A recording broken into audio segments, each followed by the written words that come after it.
Good morning, everyone, and welcome to the 9th meeting of the Joint Select Committee on the Miscellaneous Provisions Local Government Reform Bill 2019. I'm the interim chairman, Paul Richards, the substantive chair. Minister Rambarath is not able to be with us today. We also have excuses from our member Amin, and Minister Garcia is also asked to be excused. He's not feeling well. We thank him for attending the preliminary meeting this morning.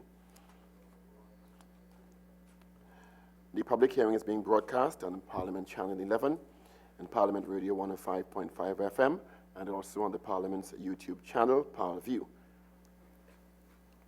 We have several stakeholders with us today, and we'll get to them in a short while. I'll invite other members of the committee to introduce themselves, starting with Member Ndarsing. Thank you very much, Rudranath Ndarsing, member. Thank you, Chairman. Good morning. Esmond Ford, member. Morning to everyone. Derup Timal, member.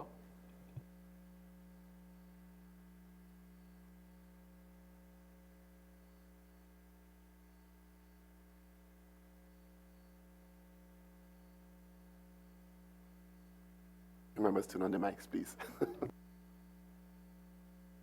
Thank you, members. We'd also like to acknowledge the presence of Mr. Anil Joseph, Senior Parliamentary Counsel Acting from the Office of the Chief Parliamentary Counsel, who is present to provide technocrat support during the committee meetings as they are in this bill. And of course, we've met with several stakeholders in the 8 meetings before this one.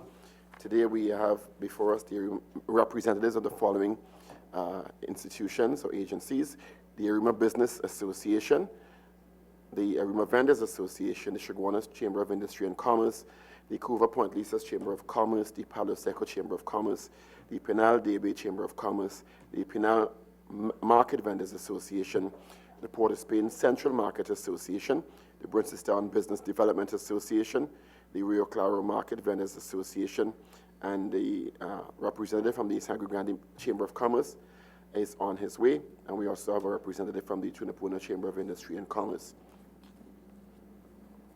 We usually invite opening remarks, so members, because the group is so wide, we're going to ask you to keep them quite brief this morning in terms of whatever you want to introduce yourselves as, and we will take it from there. So I will start with the Arima Business Association, Mr. Chattergoon. Good morning, all. Thank you, Chair, for allowing the Arima Business Association to be a part of this. We look forward to speaking about this bill. All right. Quite a lot. Mr. Go ahead. Go ahead and start. Yeah. If you have a short introduction, yes. Well, firstly, I must comment that having this sort of stakeholder meetings is a big plus for Trinidad and Tobago. The Arima Business Association welcomed this because while the bill is pretty well, we could always make it better by discussing through different stakeholders. And I look forward to actually bringing up some points as we go along. Thank you. Mr. Banfield. Good morning, Mr. Chairman. Marydale Banfield from Arima Corporated, Arima Association, Market Vendors Association. I feel very proud to know that you all think in terms of us, and we would like, we have plenty things to talk about, because the question about it is Arima market is in a very bad state. I'll pause for the moment. Thank you. Ms. Ramlal. Good morning, all. Trisha Ramlal. I'm a director at the Shagwanas Chamber of Commerce. We thank you for the opportunity to share views from the business community, and we look forward to a healthy discussion and input into this new bill. Thank you. Thank you, Mr. Rajbal Maraj. Thank you, Mr. Chair, members of the committee. The Couva Point Lisas Chamber welcomed this gathering here in this meeting this morning to discuss. We await with bated breath on this local government reform, and we want to see what unfolds when it comes to pass. Thank you, Mr. Neptune. Mr. Chairman, good morning, everybody. As president of the Palo Seco Chamber of Commerce, we are very, very pleased to discuss this bill. Just like to also say that from what we have reviewed, we are very, very happy with what we have seen because we see this decentralization and there are other aspects of the bill that I guess everybody else would like to speak about, but we are very pleased and think this is a very, very good move as far as the Southwest environment is concerned. Thank you. Thank you, Mr. Munila. Srinayan Munila, Vice President, Pinal David Chamber of Commerce. And the Pinal David Chamber of Commerce appreciates the opportunity to present today for the ninth Joint Select Committee meeting on local government. So thank you for the opportunity. Thank you, Ms. Singh. Ms. Dianarayan, sorry. Apologies. Thank you. Good morning.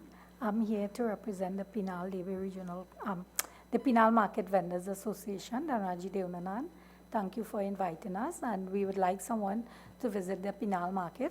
Thank you so much. Thank you, Ms. Singh. Ms. Singh, sorry. Morning to the Chair. I'm Rolly Singh. I am representing fish vendors of Port of Spain Central Market. Ms. Ali. Good morning. My name is Alicia Donna Ali. I'm representing Princeton Business Association. Highly appreciated you all invited me here because I have a lot of opinions and I'm willing to work together with the community to pass this bill. Thank you very much. Looking forward to hear what you have to say. Mr. Ramnarayan. Morning, everybody. Uttam Ramnarayan here to represent the market vendors of Rio Claro. And it's a great privilege for me being here to speak on behalf of the vendors of Rio Claro and give suggestions and ideas to make this bill a better one or say what we have concerns about and what we like about this bill. Thank you. Mr. Williams. Good morning, Chair. Good morning, everyone. I represent the Greater Tunapuna Chamber of Industry and Commerce, and one of our main focus is to transit Tunapuna from being a regional corporation into a board. I look forward to the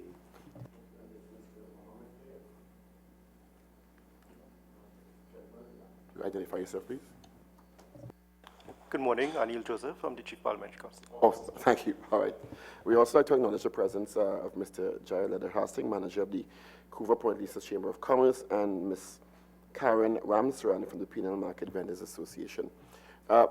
In terms of the bill itself, it envisions several divisions, including the administrative division, the planning division, the executive council, and also divisions focused with the responsibility on public health, sanitation, and environment, and also a business development division.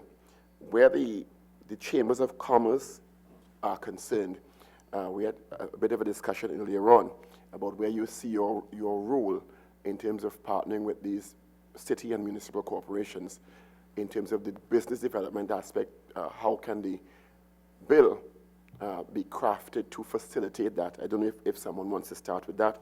I don't know if let me start specifically with Mr. Chattergoon and how you see the bill facilitating that sort of collaboration. Well, the bill certainly can facilitate that sort of collaboration. I can speak on behalf of ARIMA.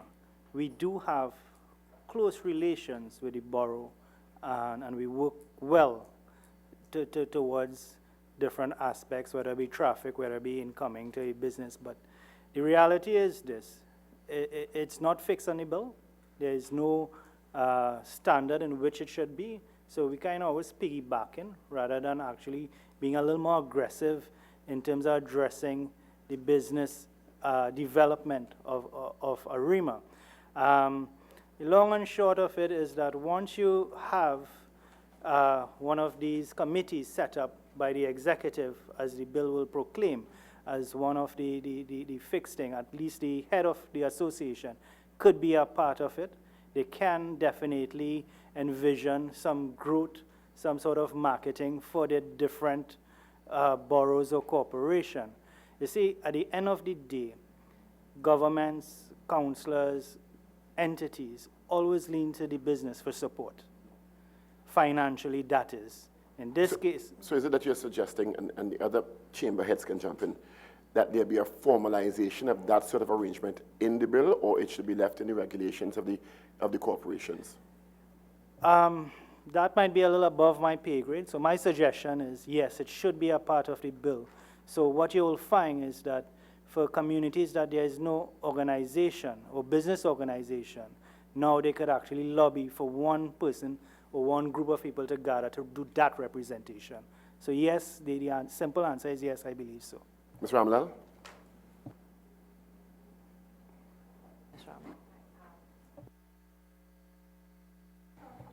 Sorry. As a member of the business community, I think we need to work closely in order to encourage more economic development in these central business district areas. There's a lot of crime, there's a lot of challenges with, as he said, traffic, pollution. These are simple ways that the regional corporations could assist the business community in bringing more activity to many central business district areas. So I do agree with Mr. Chattergoon in that it needs to be a little more formalized in how we interact with each other to create real change for the future, because it's not clearly defined, it's not well specified, and where is the actual point person. And yes, we do as a chamber engage with the Chaguanas municipalities via the regional corporations and the mayor, but it's a voluntary. And so I think, like he said, it needs to be a lot more formalized in how we approach, so that we could really create the kind of change that Trinidad really deserves. Before I pass to Member Tima and then Minister Robinson-Regis, let me ask the question in a reverse way. What, if there have been, are the challenges you have faced in terms of that sort of interface, although it has happened, that you would like to see resolved in the bill? What are the major challenges you faced in having the kind of collaboration or the level of collaboration that you envision that can facilitate what you're talking about? I think from our perspective, the engagement needs to be a lot stronger. You would have the mayor's input, you would have the mayor being there, but there's almost like a lack of real advocacy on behalf of the business community. So there will be times the business community would advance a suggestion or would say X, Y, and Z, but it may not reach the right forums, or it may not get to the right places, and we don't necessarily see the changes that we are looking for. So an avenue where these changes or recommendations are documented, where we have real actionable action plans for growth, where we share the projected market plan or for the area, for the community, for the city. What's the plan of development for the area? Share with the business community what you propose. Let the business community share with you how we can grow together as a team, because it's a team effort. We don't see the plan for the different. I can speak for Chaguanas. We don't see the plan for Chaguanas, and so because we don't see the plan for Chaguanas, how do we fit into that plan? What's the target? What's the target by X, Y, and Z time? You know, where is the future direction? What's the vision? You know, so how can we buy into something that is ambiguous? So that's my perspective from a business community perspective. Where is the actionable plan that we have that we could work towards together with? I know Minister Robinson, we just had a kind of response earlier on in our meeting, and then I'll go to Member Chief. So, Minister.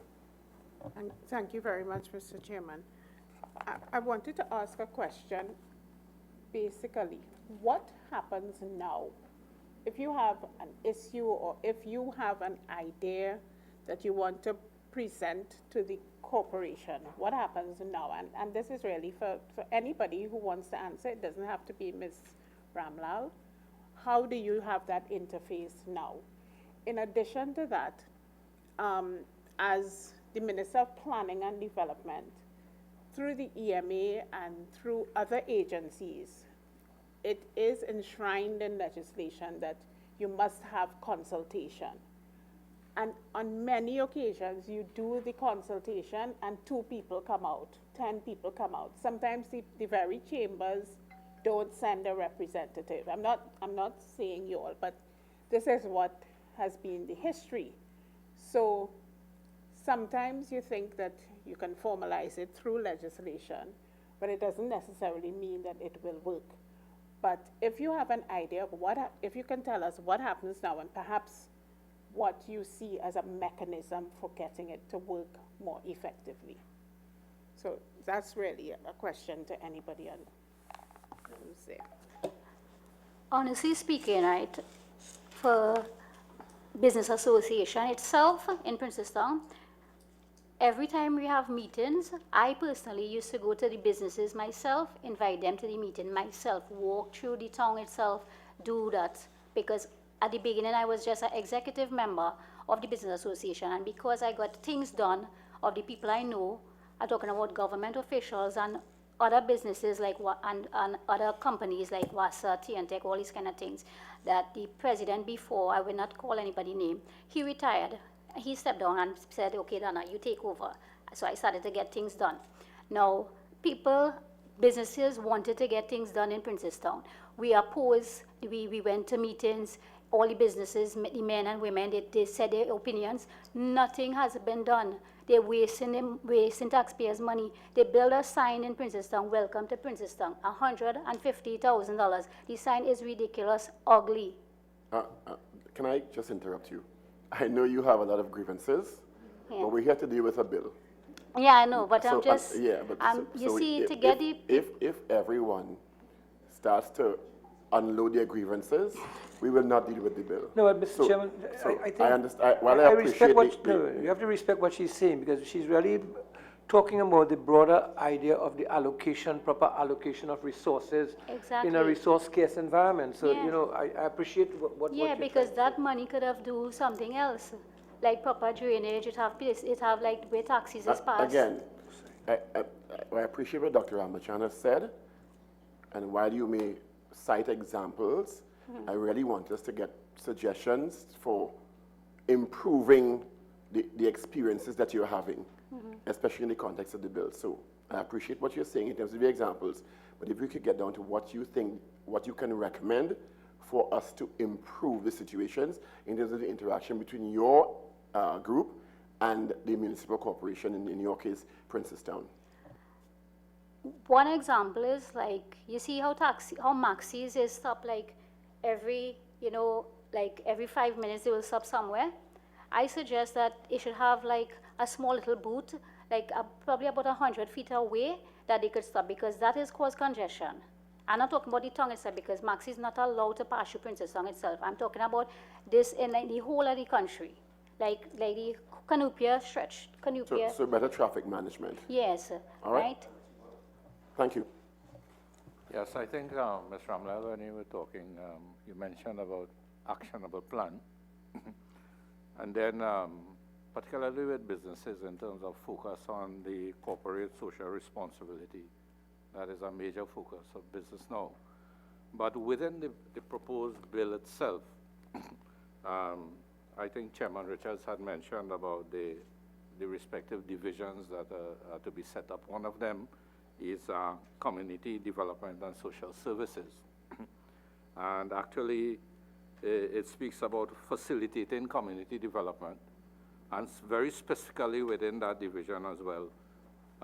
Mention is made of facilitating local tourism. This is 35H of the bill. So I think this signal is there in terms of a clear business development within the respective regional corporations. Other than that, one of the divisions is also spatial planning and development. So in terms of actual land use within the municipalities, how the land is to be utilized and everything, a lot of that authority is being devolved to the municipal corporations. So in terms of the respective business associations, moving more from just maybe a working relationship with the corporation in this regard, to something more concrete. That is the sort of feedback we're expecting from you, is how could we consolidate that relationship between the business associations, the business community, and the corporations, bearing in mind the amount of powers that are being delegated now to the regional corporations? Well, from what I've understood, from what I've read so far, and from what I've seen, there's no clear, like I said, business plan or strategic plan that each corporation has. If there is, it's not shared with the community or shared with the leaders or the business community that I know of. But the bill is allowing for the corporations to come up with a strategic plan, because Right. there's a planning division. Right. And the corporations will be charged with responsibility So, of coming up with right, that specific Right. strategic And I hear you with that. I hear you with that. So clearly that was dealt with in this. And what I was addressing is the fact that there is no, identify what is not working. We have not seen any clear plans. There's no strategic, clear direction for each city or borough or community that the business community could on board directly with, that we could see ourselves fitting into easily, because there are several of us that could fit in different parts of your plans. There's promotions, there's events, there's traffic. There's several parts that we could fit as a whole, as a team, that we could work towards. So yes, I agree with your planning. My suggestion, though, is for greater accountability and transparency, because I see that there's an increase in the funding for certain jobs in the bill, and it makes remunerations via the minister, or the minister has the ability to change the remuneration packages of certain individuals. Can I hear from, quickly, Mr. Williams and Mr. Monilal on the issue, please?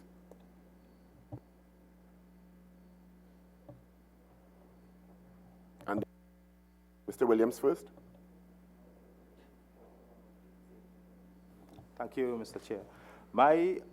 The Chamber's main concern is we are looking at Section 3, subsection 33A, which speaks about the ability to debate matters. That is D, E, representation of the interests and concerns of the regional corporation and stuff. Because of our main focus, the Chamber's main focus is to transit from a regional corporation to a borough. By doing so, we will be able to get more funding, greater representation. That's our concern. Mr. Monilal?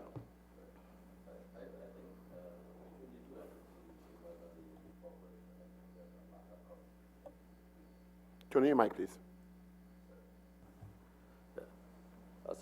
Between the two entities, between the chamber and the corporation, I think there's a lack of communication in between. But if the corporation, I know they have their monthly meeting, but if they should bring that meeting probably in 2 weeks' time and get the chamber more involved in it, then the chamber can have a direct input, maybe have a greater voice in some of the ideas or changes that the community may need. But on the other side, the business community always have needs and wants. But we always have, as Mr. Timo said, our social responsibility, where we want to assist and at least get the schools or get children involved so that we can start creating and molding that mind from a young age as they grow older. I'm just trying to get some responses from everyone before we come back to the committee, please. So, Mr. Neptune, Mr. Marajan, and the gentleman in the white shirt in the back. Thank you.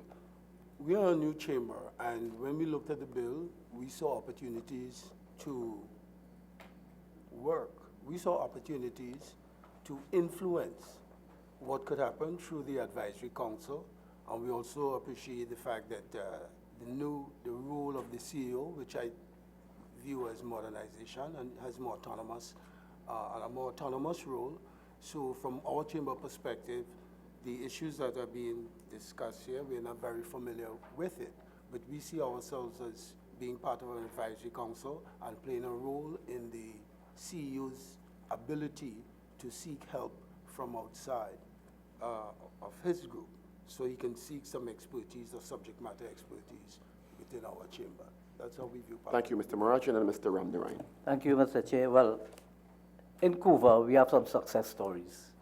The Couva Point Research Chamber have been working very closely with the Couva Tabaki-Talpa Regional Corporation.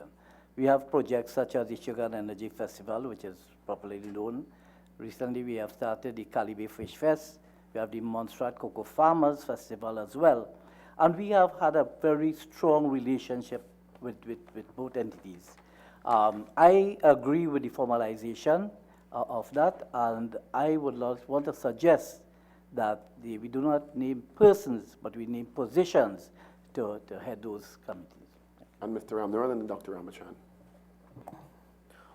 Based on the issue of working together for the community, speaking on behalf of the market vendors, one of the things, when I spoke to the market vendors, what we came up with is the problem and a recommendation for it. Now, within the municipality of the various places, the various corporations, something that I suggest should be put in place by the corporations when come under the local government is having a meeting, not meeting directly into our office area, but going out to meet the people in the different areas, hear what are the problems and ask them what they believe is a solution for the problem. Because they are the ones having the problem, so they are the ones who could recommend something for the problem.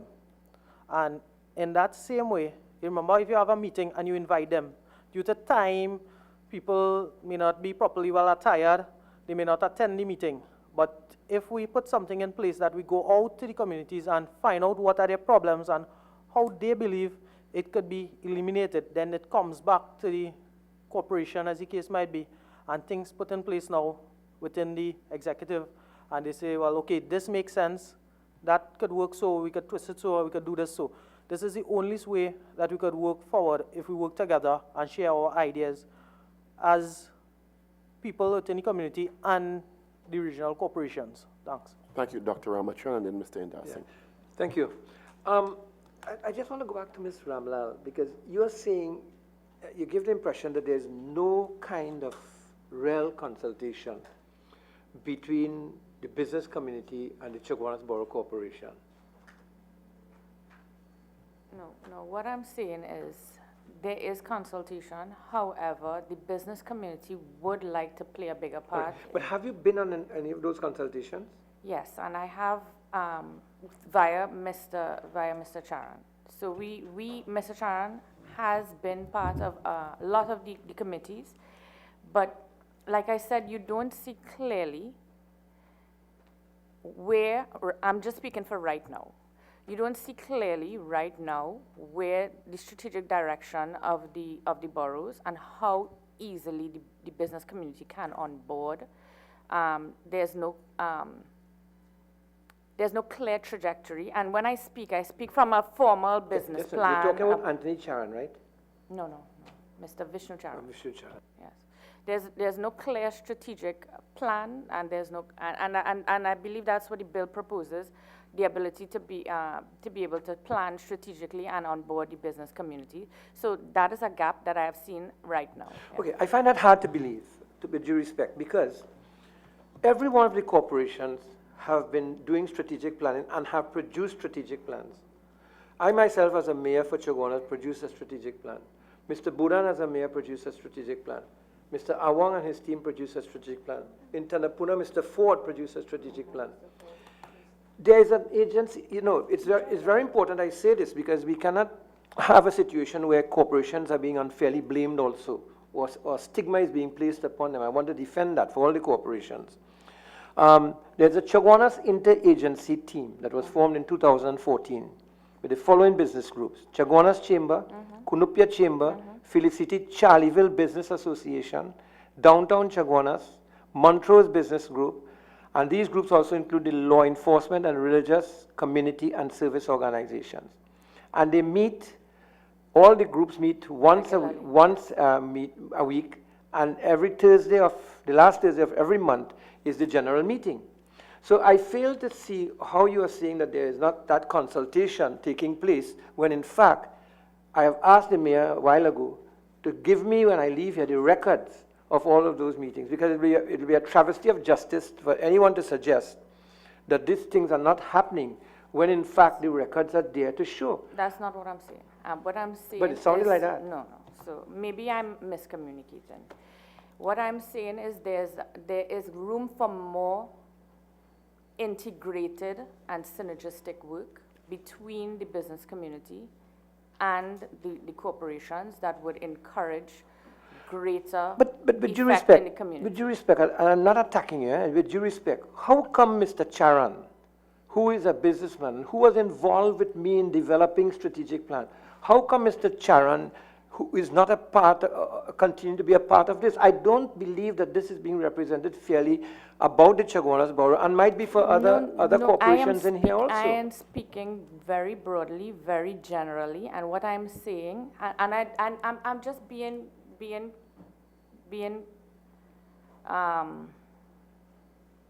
General in your approach. General All in right. my approach. Thank you. Okay. One more question. And I'm not speaking specifically. My point is, it is addressed.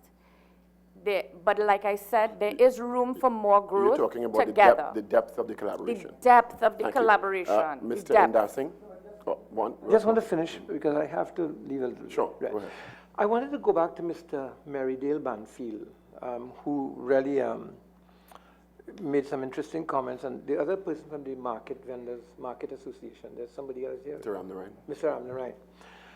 I have two questions. The first one, though, I want to get their views whether they think that the regional corporations should be in charge of running markets in the country. And I have a reason for asking you that. I am very frustrated at the dilapidated conditions of markets generally. I'm frustrated at the way meat and fish is being sold in markets, that they are not with ice and so on and so forth. You know, I had a situation in Chaguanas where when I set up the cold storage, the very vendors broke down the cold storage so it doesn't work because they felt it was too cold to work in there. And I am wondering whether you think there's another model that we should propose as to how markets should be run in country. And I want to just present what I have in my mind, and let's get your response to it.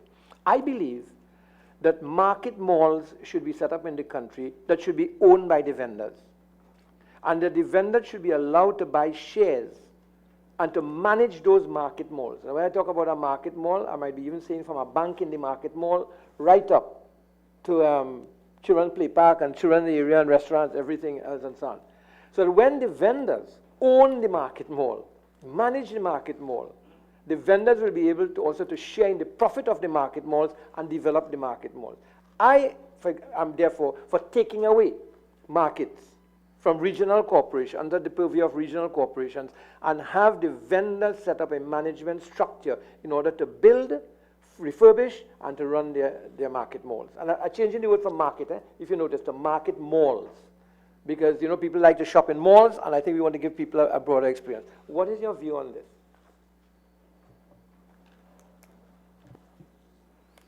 It's a good idea, because right now, Arima Market is in a very bad state. Now, we have been called the first chartered borough in the Caribbean, or in the world. And yet, we don't even have a proper market. People still with tarpaulin and rope and all manner of things, and all they give her is promises, and nothing has been done. So I want to know what's really taking place, because if you be celebrating the Caribs and celebrating this because it's Arima, and the question about it is, what you have for Arima? Nothing, no override. The past 50 years, we had our own courthouse, own post office, own Inland Revenue Office. Today, all is being rented. Now, instead of moving forward, we're going backwards. So I would like, please, that if we could move forward. Can I hear from Mr. Singh, Port of Spain? Central Market Association. Yeah, but to the chair, I only represent the fish vendors. I cannot represent the rest of vendors because you all know that Port of Spain is a unique market. It's a real big market. There's a rotating all night. So I cannot really speak on their behalf. But you can speak on behalf of your association, the fish vendors. That's fine. Yes. We need to have more communication, consultation, and be more involved with the plans when they come to make plans. Be more involved, be part of it. And timely notices, like if we're about to do something, let's put things in place first. Let's know, well, what we're going to do, what we're going to use, everything, before we start to do it. Thank you. Ms. Dionanan? Yes, I would like to see the corporation working together with the vendors of Penal Market. I represent the closed vendors, right? We are having a very great problem right now. The AC has been down since 1st of August last year to this presently. We have sent a letter to the Prime Minister, one to the opposition leader, one to the local government minister. We have sent a letter to the CEO. Have you been talking to the corporation about it at all? Yes, we had what has sent been no money. So they say no money? No money to fix it. All right. We sent a letter to the CEO asking for a meeting. We got no response from the Have you had meetings with the corporation at all on any other issue? Well, we had a monthly meeting. We would just voice our concerns, but still nothing is being done. Nothing. And it is very hot. We need somebody to intervene and just come and have a look, feel the atmosphere. That market was built in an enclosed area. There's no ventilation for breeze to say you could open a door, right? And it is very hot. We need somebody to come and look. But we need the corporation to interact with the vendors. We don't have that. We would just see maybe the clerk come in on Friday and Saturday to collect rent. That's all. So they just come to collect your rent? Rent. And they're not seeing about your needs? Nothing. We have no market clerk there on a daily basis. We have nobody to voice our concerns. If we have to, we would write a letter. When he comes, we would send it to the corporation, but still we doesn't get any reply. Well, many of you, Mr. Singh, could you turn your mic off, please? Thank you, Ms. Thank Dionanan. you so much. Painting a very unfortunate picture about the lack of interaction between the market vendors and the challenges they face and the corporations. Mr. Indasing and then Minister Robinson-Regis. Thank you, Chairman. It is good to have a combination of the business community and the market vendors, respective market vendors association here this morning. And from a local government point of view, I do not know if they have looked at 35E and 35F of the proposed legislation as it relates to the division with the responsibility for public health, sanitation, and the environment, and also the division with responsibility for spatial planning and building inspection. Because at the end of the day, we always, and it is always in the public domain from time to time, and I use the term guardedly, a war sometimes between the Market Vendors Association and the respective municipal bodies in terms of the actual environment, what is happening. For example, we would have heard the state of the Arima vendors, the Arima market. And I am asking here this morning if they want to comment, for example, if they are in agreement on how, for example, the premises of food handlers and restaurants and markets and abattoirs to ensure that there are standards, how they could assist this committee and probably looking at the bill to raise the bar in terms of the expectations of burgesses and so on from a business perspective and also from a market perspective in meeting the standards. And at the end of the day too, we also care about garbage compilation. The roads need to be clean, litters and accumulating here and there. What may be a solution in terms of litter wardens, how many, and so on in this particular area. And also, from time to time, I have seen it where people in the business community and so on have no regard for established drainage systems and so on. They build on the main road, they block up the flow of water, and then they call the member of parliament, they will call the councillors and so on from time to time and complain, not admitting to the whole issue or resigning themselves to operate within the confines of established regulations and so on from time to time. Thank you. I do not put you under the Market Association. Mr. Ramnayan, let's start with you on that, please. Pertaining to what you were saying there, sir, it boils back down to what Mr. Ramachan was saying concerning the market. Now, if you want to set up something called the market mall, right, where the vendors will be in charge of that, they will have to take responsibility of the cleaning, the maintenance, and the whole logistics of it. First, to begin with, we need to establish where the money is coming from to set up this. We need to understand that the market vendors may not be engineers, but they might have ideas and suggestions on how to go about doing it. Now, the market mall is a very good idea, but you could do a collaborative effort within the regional corporations and the market vendors because of they being there every day. This is where they live. And when they set it up, they know they have to upkeep it, they have to care it. They won't use the washrooms and break up something, and nobody will be held accountable. They will be the one to purchase items to fix it. They will be the one to paint over. Then you have you have to form the association with a strong body that could stand up against anybody else who wants to come in as outsiders.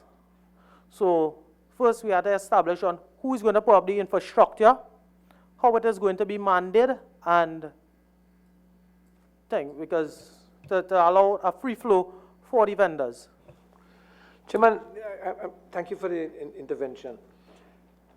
I have estimated and done a design for a market mall in Chaguanas, believe it or not, a very large one, that was not costing more than 50 million, right? Sorry, 30 million.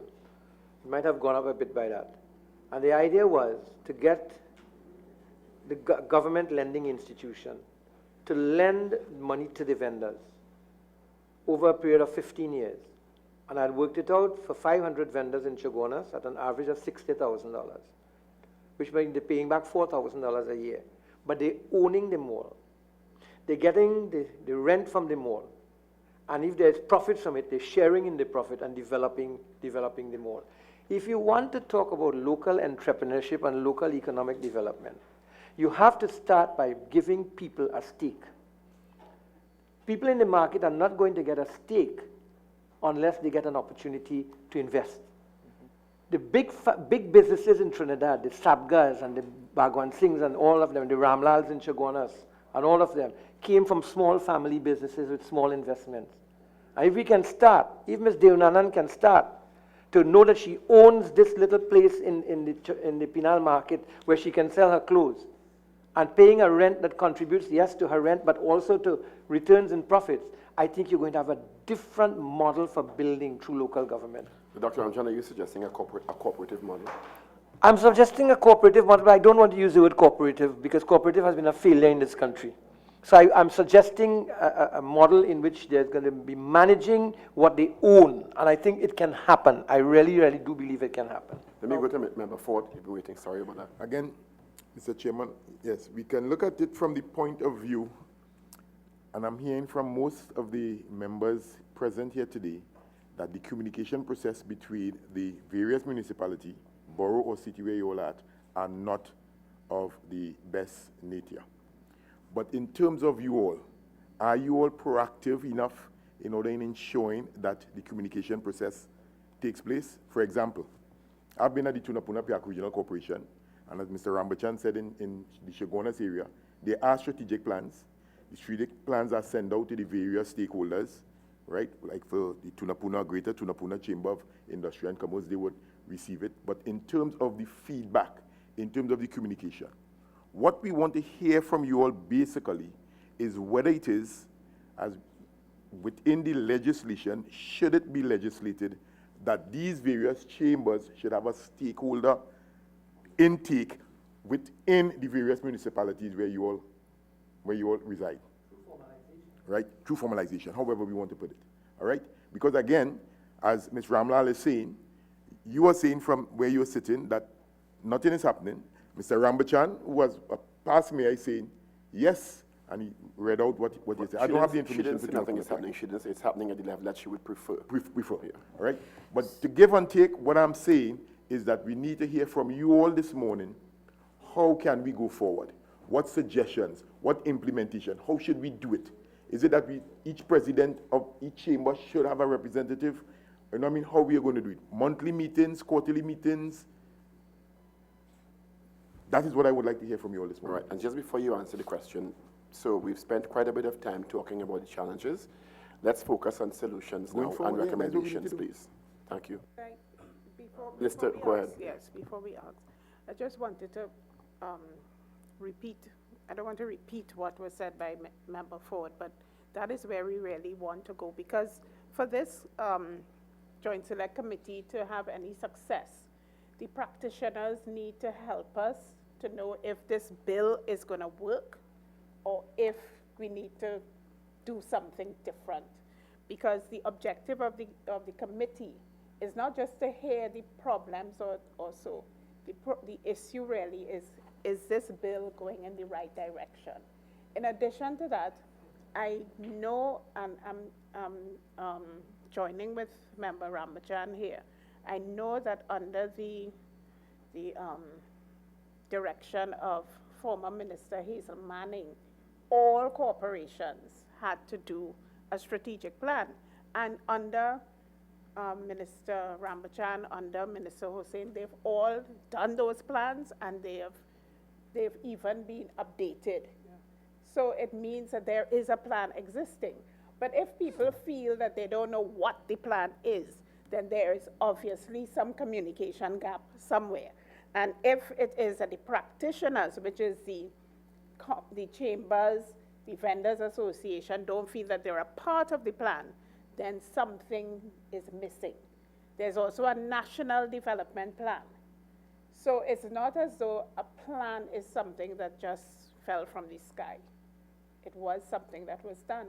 But I think what needs to happen today in particular, because we have quite a wide cross-section of representation here, we really want to have an idea from you what this bill needs to do for you. Because when this becomes law, we don't want to be in a situation where you find yourself in the same position, but also bear in mind that personalities really are the ones who execute the law. So even if we have this law on the books, and the people still don't have a mechanism for getting the job done, it's not going to make any difference. Yes, so we need to make sure that you feel comfortable that this is what is going to work. So as you start your responses again, we spent a lot of time on, and fairly so, on feedback. I wouldn't want to call it complaints. Feedback. We really want to focus on recommendations now, specifically related to the bill, and from your experiences, the mechanisms that you think can improve on the situations that you've said are challenges, including communication. Absolutely. There is a section in the bill that talks about corporations being able to collect their own funds, collect their taxes, collect dues, rates, taxes. Is that something that you would find? Because once a corporation is able to do that, then the corporation is also able to use that for specific purposes, and you would have to have a say in that. So if, you know, that may be something that could open the door to how you see that working. Ms. Ramlal? So I have a broad perspective in terms of suggestion, and the reason why I'm saying this is because it impacts export, and I've been doing a lot of work with Export TT in the last 12 months, and I've had these challenges in that produce or products from Trinidad just do not match up to international standards. Ms. Ramlal. Right, and so I'm tying you back to right to here. Thank you. So he spoke specifically to standards for abattoirs and standards to produce, standards for the markets.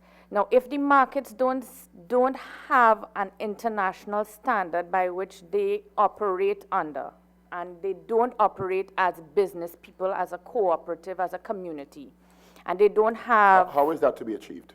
Via, let's get to the right. So specific recommendation.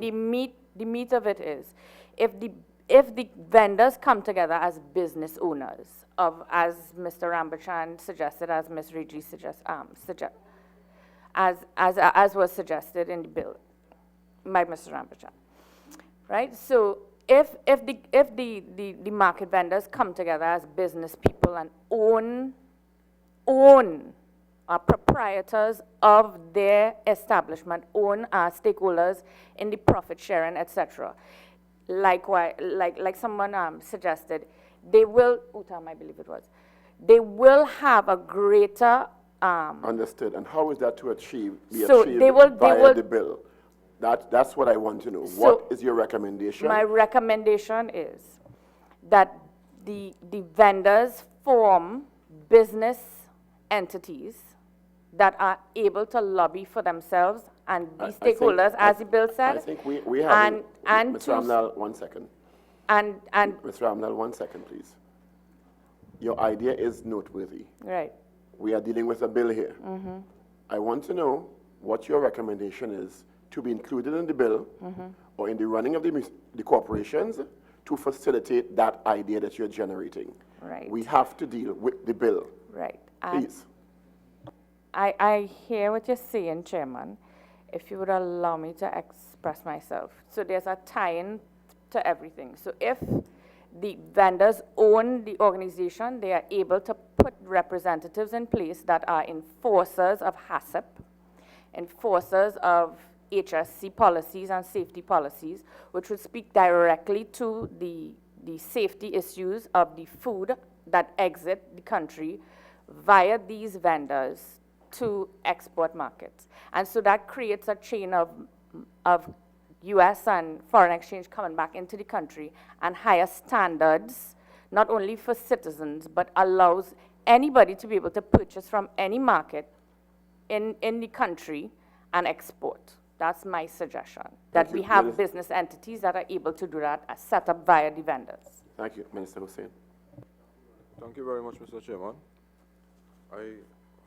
My question is to the Royal Chartered Borough, the President of the Businessmen Association and next to the Vendors Association. What amendments do you see as critical that must be taken into consideration in order to address the needs of our citizens and make local government reform effective? Mr. Chatterwood. Thank you, Member Hussain.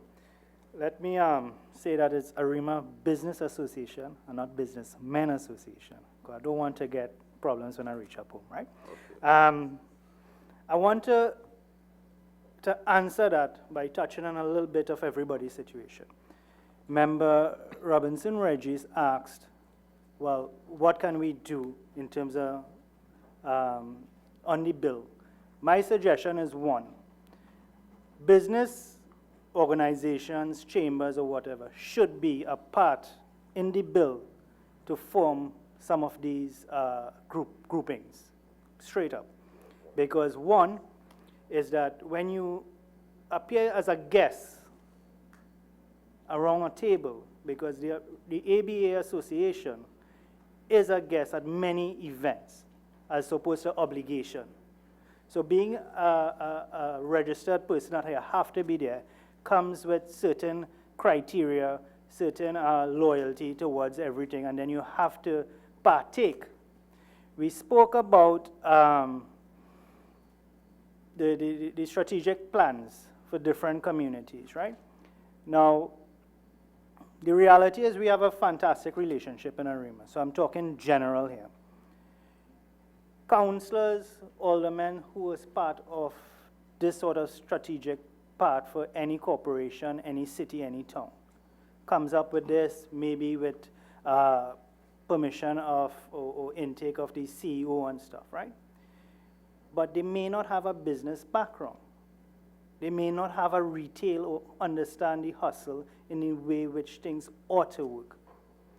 So having that person there and as part and parcel of that will bring a different network and a different framework of things. Mr. Chatterton, let me just interrupt you and ask a strange question. What is the interaction like between the ARIMA Business Association and the ARIMA Vendors Association?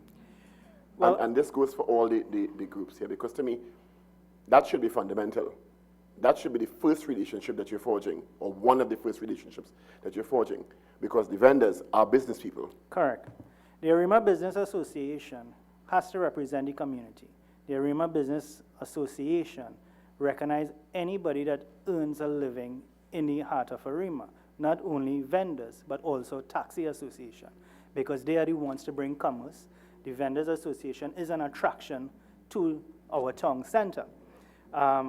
I've just met Mr. Banfield and we exchanged numbers because So before this, you've had no interaction absolutely with not, the ARIMA because Vendors Association? simply because we did not know who were the legitimate body. Mr. Banfield, is your association active and registered? It is registered. Could you turn on your microphone, Yes. please? It is registered yet, but due to a problem that we had a breakdown. Right now we have a breakdown in the association. So the association is not active? Not properly active. So who are you representing? Well, I'm still the I put the president. I'm the president of the association because right now we let us say we're on pause. So the association is suspended? No, it isn't really suspended, but we had what do you call it, a breakdown in it where... So it's inactive? Yes, not inactive. How long has it been inactive? I don't want to make it about you, but... Yes, about 2 years now. 2 years? Mm-hmm. So there's no relationship existing between yourself and the ARIMA Business Association. Let me move to the others. In terms of the Penal Dairy Chamber of Commerce and the Penal Market Vendors Association, is there a relationship that exists there? No. Well, you see why I asked the question? You see why I asked the question? Because I'm sitting and I'm looking at the list, and I'm saying these relationships, many of you are complaining about your relationship with the corporations, but you have no relationship within yourselves. So I'm not surprised that there's a communication issue with the corporation, because if the chambers of commerce are not meeting with the smaller market and business associations, who are you really representing? Or is it that they're excluded for some reason, or there's a coordination problem? And I'm not casting blame. I am just saying the municipalities or the corporations are not the only agencies with problems. Minister Riches. Thank you very much, Mr. Chairman. Mr. Chairman, that was an excellent question, if I may say so.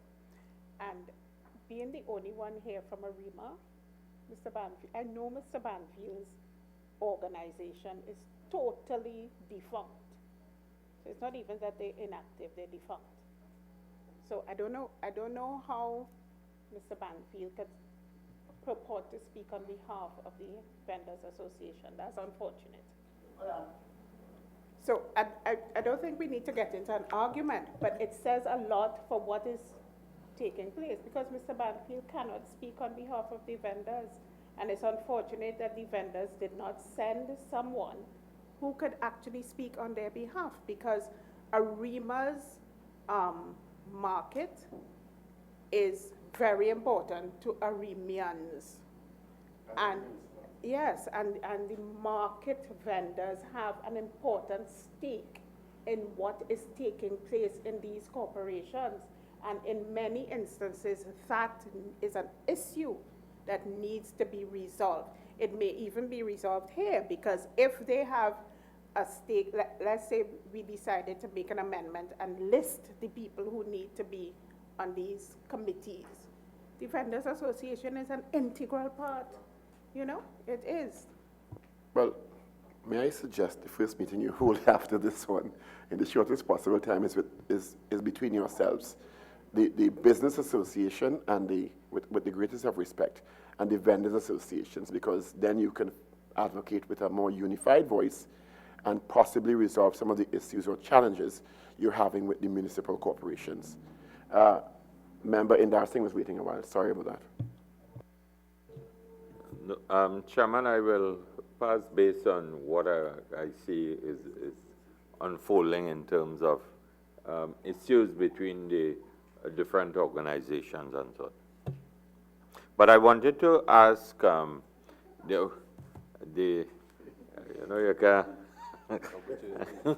I can't waste the opportunity. Chairman, and this may be applicable again to the Market Association. While we may speak about the political arm of the different corporations and so on, do you get visits from, for example, the CEOs and the market clerks and so on from time to time that take a vested interest in relation to the operations of local government amenities in your respective jurisdictions? No. When we now got a new CEO, the first day she came and introduced herself. That was a while ago. We haven't seen, we haven't heard from no one else. Thank you. So you have never attended a meeting of the Penal Chamber of Commerce? We would send letters asking to see someone there, but we never get a reply. Do you think that it would be productive for you to be included in that business, yes, that chamber? I spoke to Mr. Munilal downstairs, and he was telling us if we would like to be included in the Chamber of Commerce, and we myself and Ms. Karen said yes.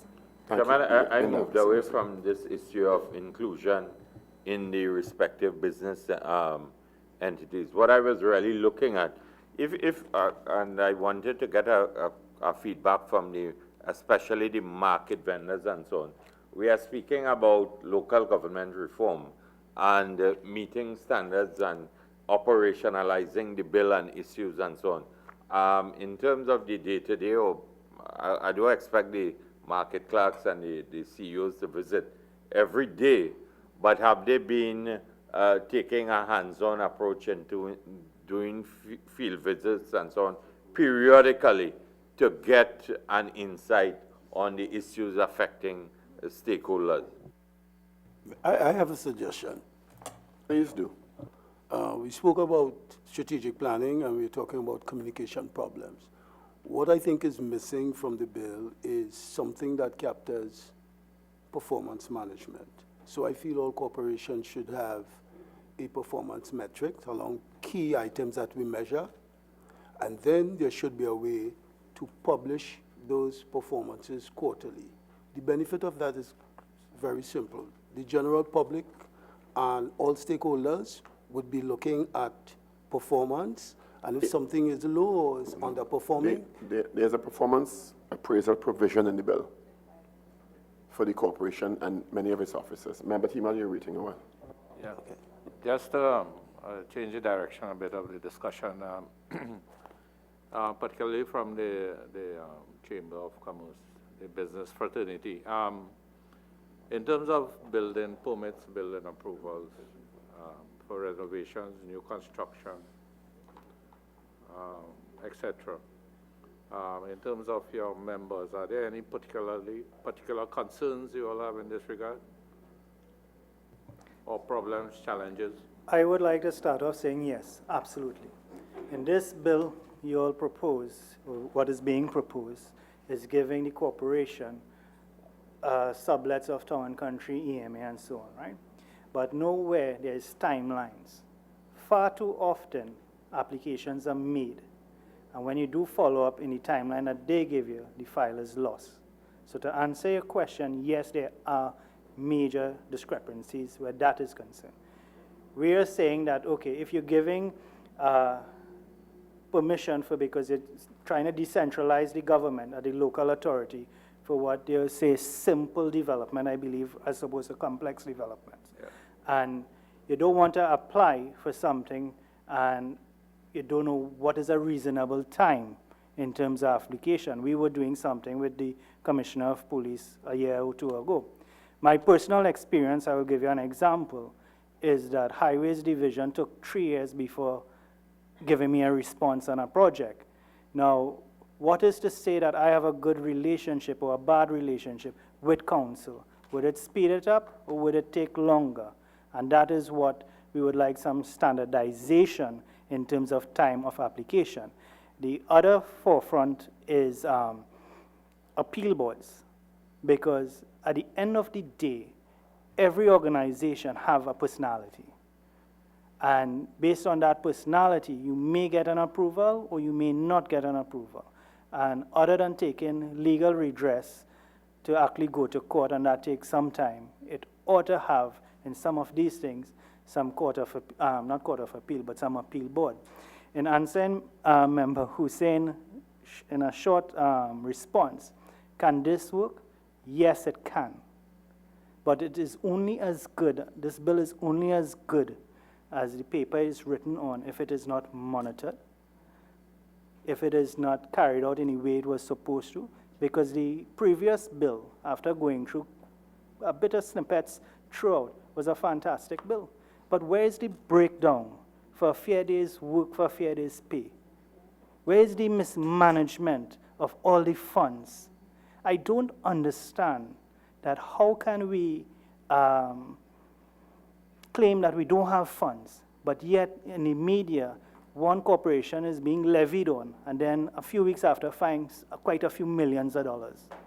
I don't understand how when resources are rare, but I understand the budgets, but how a particular budget, let me say for better or worse, entertainment triumphs a water truck or something, or garbage collection that is needed in a corporation. And this is really generally generic terms, right? We are trying to put more powers inside the local bodies. But the only time this bill recommend any external audit was once. So then yes, you have internal audit. Yes, according to the bill that the mayors and the executive membership, the committee members, can hire auditor. But that is me auditing me. So then, if I am paying you a huge salary... The Auditor General did raise that point as a concern. Yeah, so and I think that throughout this, right, because at the end of the day, rest assured, Vendors Association, Market Association, all the association here, we are all SMEs. And we shoulder the burden for all the wastage, you know. Appreciate it. I just want to get Mr. Mirage wanted to chime in on that. Could you turn your mic on, please?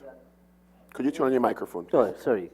There's a delay in process, and many reasons we can see that with the local health authority and the CMOH. It seems to be not on the same path with respect to the agencies where plans are concerned. Town and Country, really there is no feedback. Once your plans are properly adhered to, I don't think we have any issue with Town and Country, Town and Planning to set it. But when it comes down to the local CMOH and the local health authority, I think there seems to be problems there. Delaying, sometimes plans remain on desk for a month and so on, with no attention, and that delays the process. People have mortgages and what have you to see about. I just want to mention, though, that with this, and I might be unique here with respect to what I'm hearing with the challenges in Couva, we do not seem to have those type of problems, fortunately. The chamber have a close relationship with the vendors, the Fishermen Association, and the corporation. And we work hand in hand. I could recall 2 years ago when there was the heavy rainfall and heavy breeze blowing, when some roofs were blown away. We the chamber get together with the corporation, and we had a roof straps showing people, residents, how to secure the roofs in a better way. That was a combination between corporation and the chamber. One of the things that I want to address here is that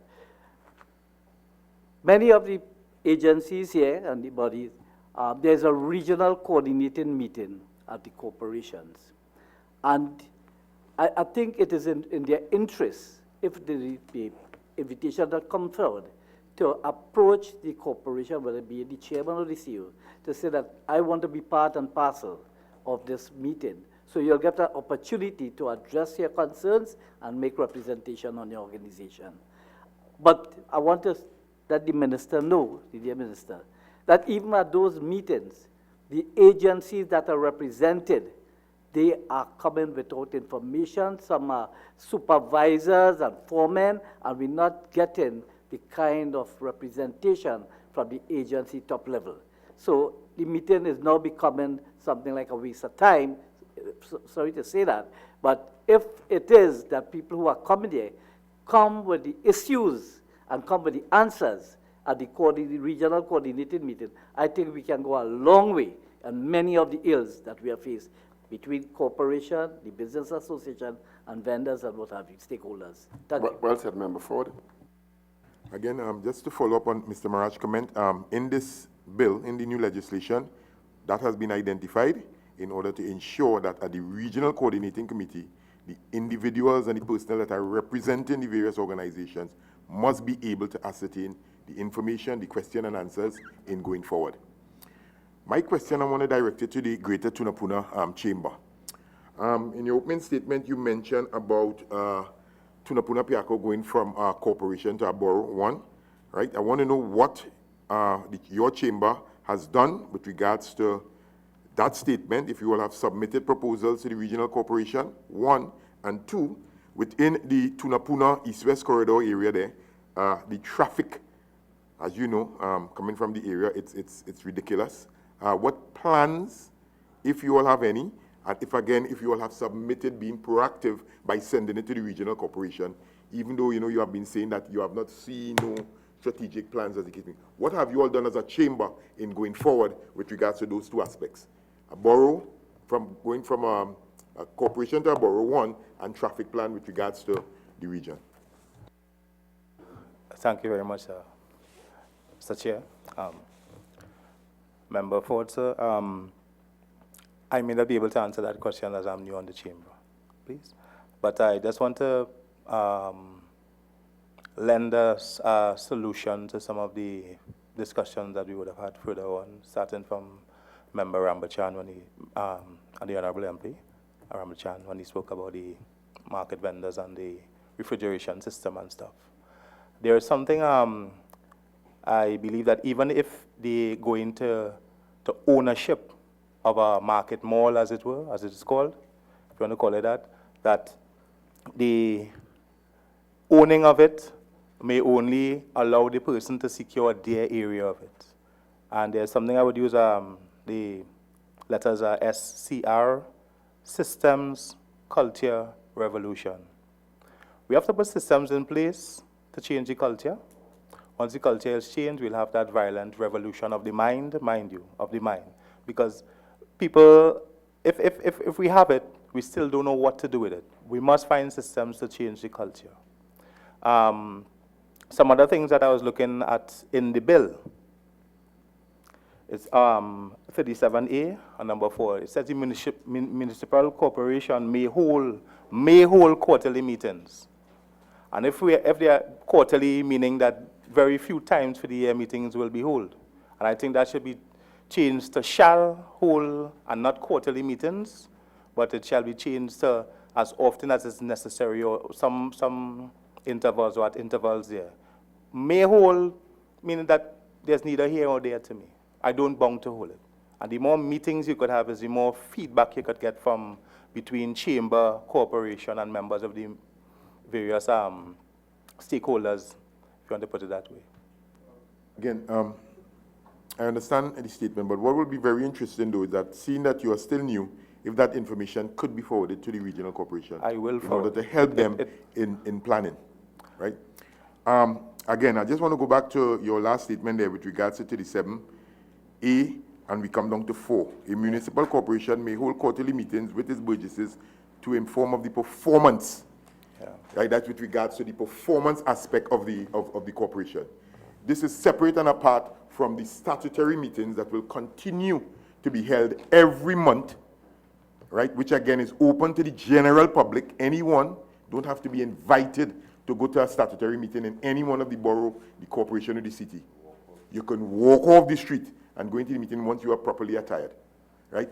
This aspect here is with regards to a performance meeting where they may or shall, as the case may be, come out and say, okay, we're not having a meeting in the chamber. We're going out to the community center. We're going out to the Exodus Spaniard or wherever to say, listen, come, and we're going to say, well, look, this is what we have been doing for the last quarter, as the case may be, right? That's that particular line in the legislation there. Okay, I'm dealing with it. Yes, Ms. Ramlal. I just want to, the suggestion that Mr. Indar Singh, he spoke specifically to standards with public health, etc.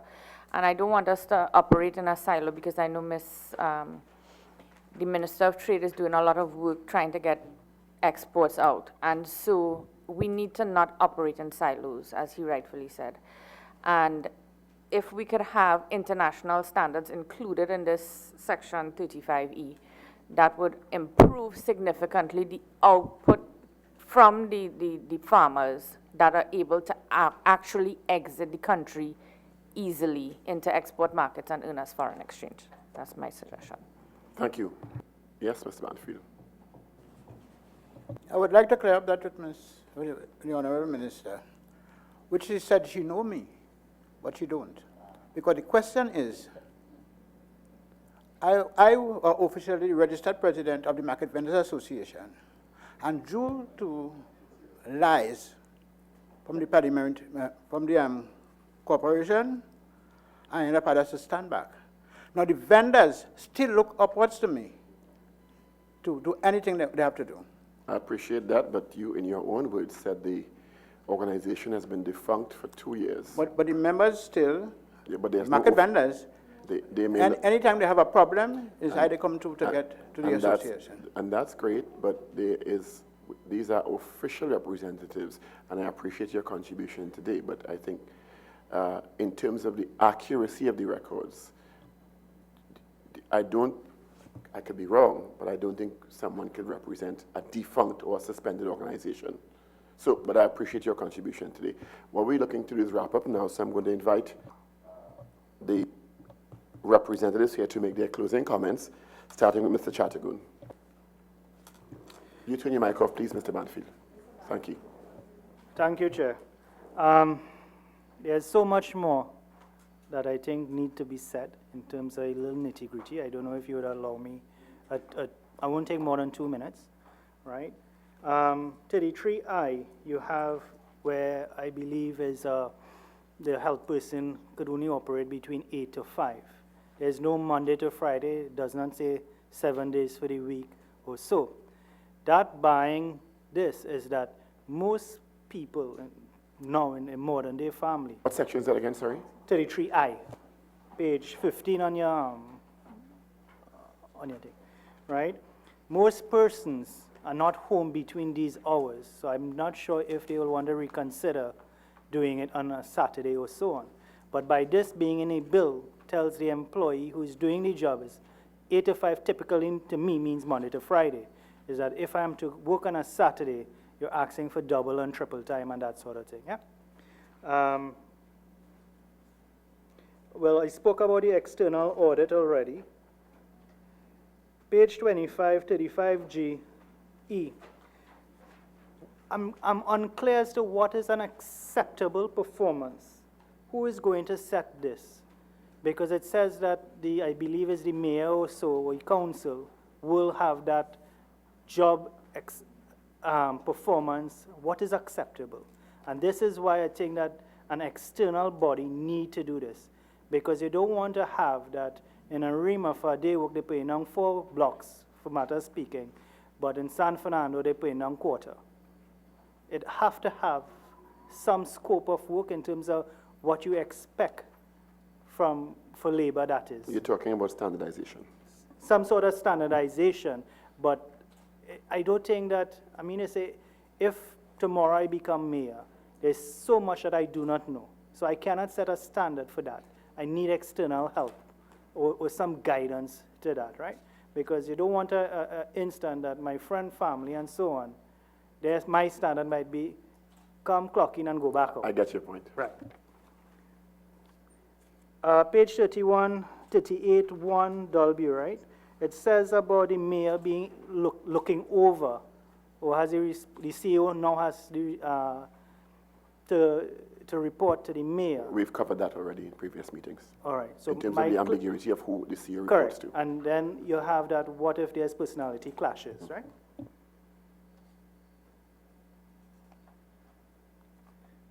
As I spoke about for the amount to be determined of the councillor for the auditors thing, what stands out to me is that very subtly property tax walks in here.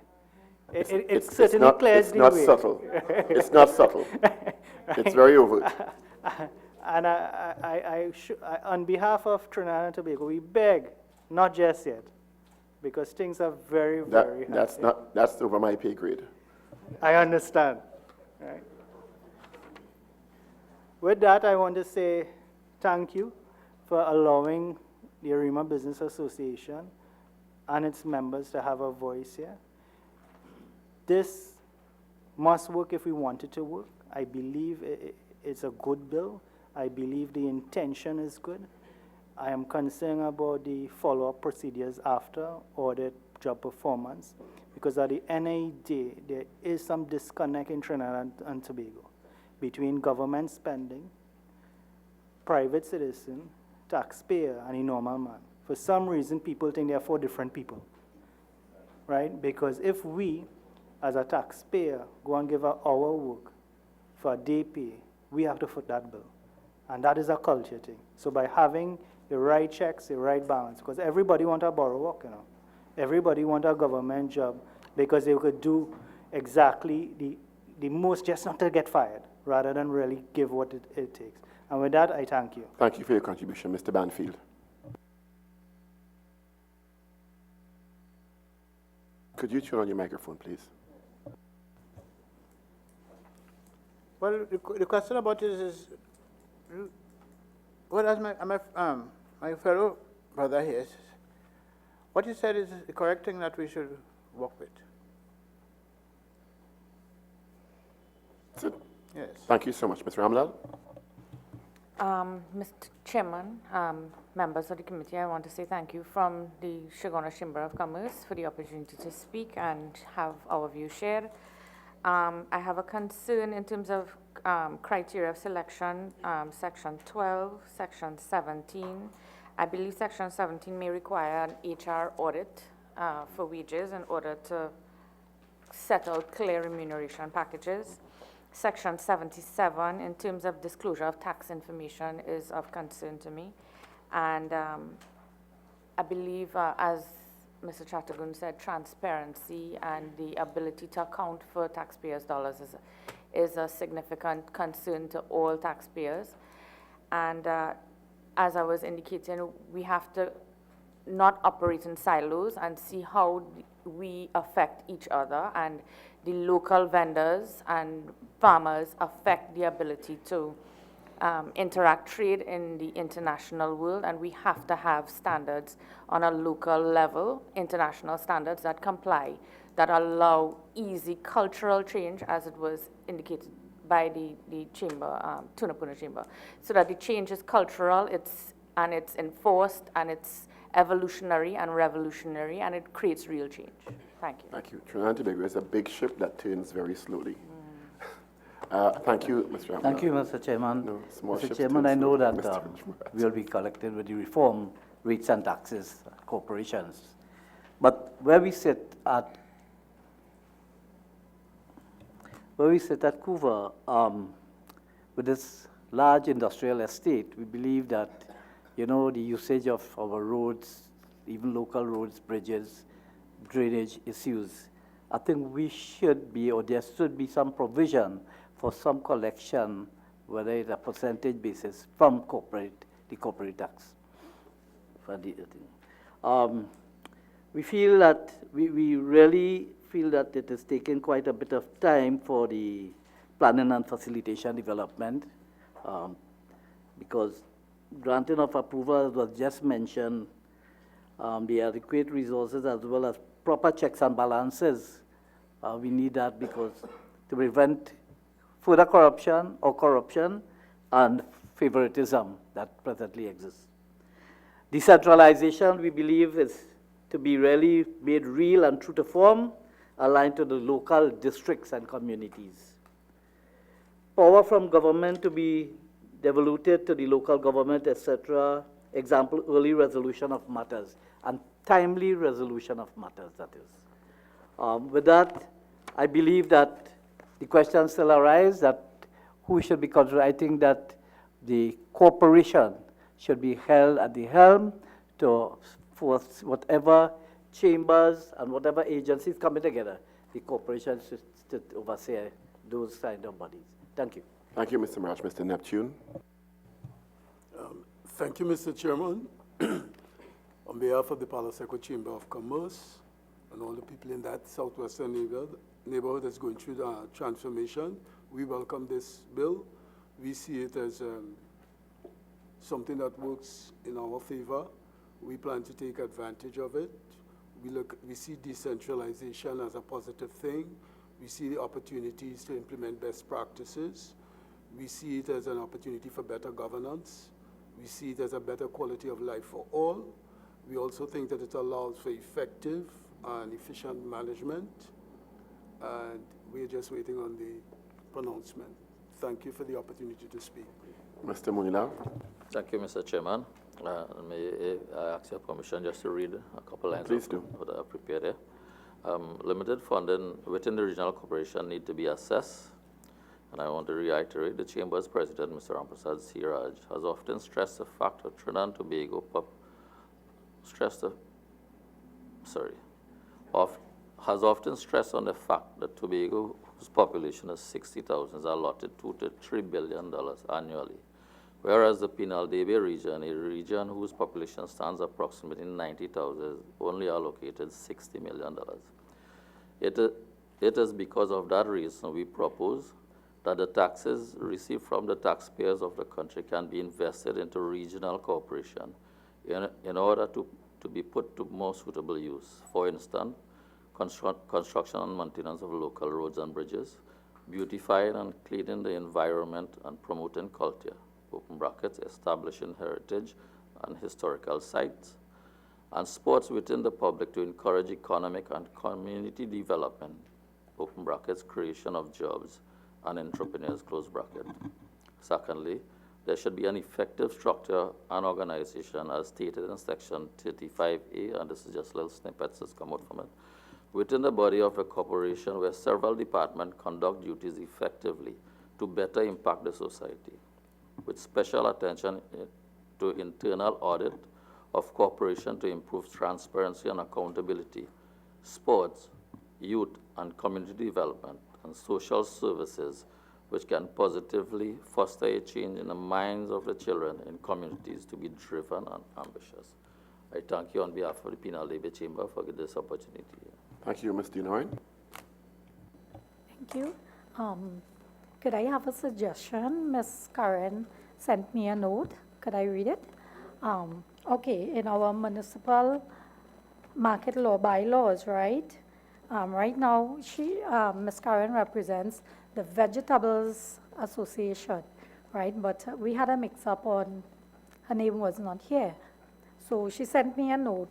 In the municipal law, it states that cursing and all these things, right? But it is not implemented. Right now at the market, we are facing children are bathing in the market. They are cursing in the market.